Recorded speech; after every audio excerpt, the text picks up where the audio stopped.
You ever get the feeling that when it comes to money, the super wealthy are playing a totally different game? Well, in this explainer, we're going to pull back the curtain on the wealth strategies of the modern elite and see what their playbook really looks like. I mean, think about it. You look at the economy today, and does it ever feel like the path to financial success you were taught just doesn't quite match up with what you're seeing? Like maybe the rule book you were given is missing a few pages? Yeah, you are definitely not alone in feeling that way. But the source material we're looking at today poses a really interesting question. What if it's not just about having more money? What if there are literally two completely different playbooks for building wealth being used at the same time? Okay, so first, let's talk about playbook number one. This is the conventional one, the financial advice we all hear, from our parents, on the news, pretty much everywhere. You know the drill, right? Save a chunk of every paycheck, shovel money into your 401k. Debt is the enemy, so get rid of it. Put your money in a diverse mix of stocks and bonds, and just work really hard to climb that corporate ladder. For millions, this is the blueprint. But now let's switch gears and open up that second playbook. This is where things get really interesting, because the source suggests that the wealthy often make moves that are the complete opposite of that advice we just covered. And let's start with one of the biggest differences: debt. In the conventional view, debt is a four-letter word. It's a liability, a weight holding you down. You got to get rid of it. But in the elite playbook, it's seen as a tool, something you can strategically use to buy assets that make you money. So what on earth is strategic debt?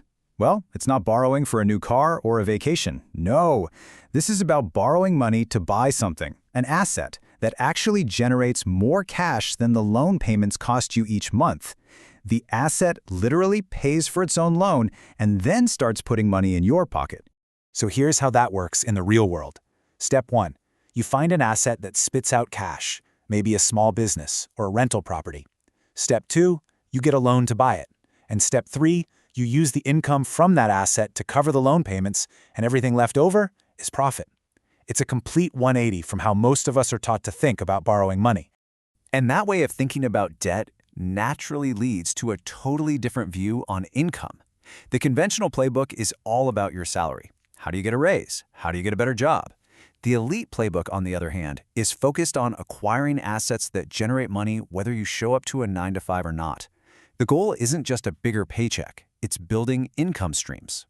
This difference pops up again when we look at investing. Most of us are told to invest in the public markets, buying shares of big companies, mutual funds.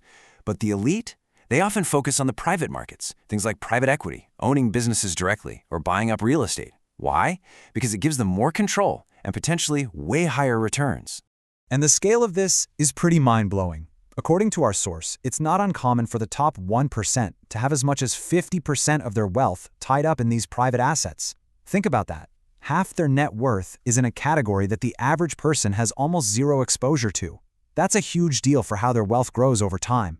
And you can really see that contrast here. The average investor's portfolio is dominated by public stocks and bonds. But then you look at the elite investor's pie chart and wow, a massive slice is dedicated to private equity and businesses they own. We're not talking about a little tweak here. This is a fundamentally different recipe for building a portfolio.